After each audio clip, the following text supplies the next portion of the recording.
Pedro, tens uma caneta? Não, mas o João tem muitas canetas e tem muitos livros. O João gosta de ler. Mas o João está ocupado com as cartas.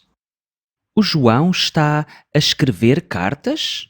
Sim, ele escreve muitas cartas.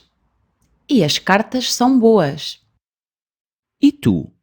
Gostas de escrever? Sim, mas não tenho canetas. Pois. Eu não gosto de escrever.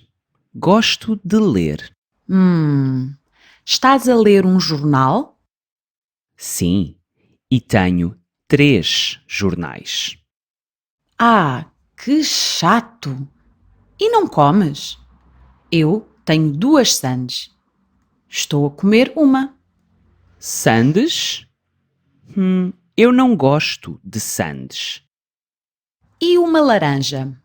Eu também tenho laranjas. Laranjas. Pode ser. Eu gosto de laranjas. Sim, são boas. Obrigado. Estás a gostar da sandes?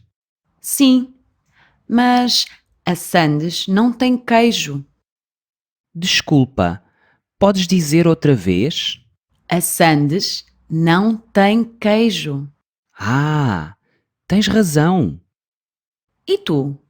Estás a gostar de ler os jornais? Não, os jornais são maus. Eu tenho 2 livros e são bons. Mas eu não gosto de ler livros. São muito grandes. Oh, que chato! Adeus!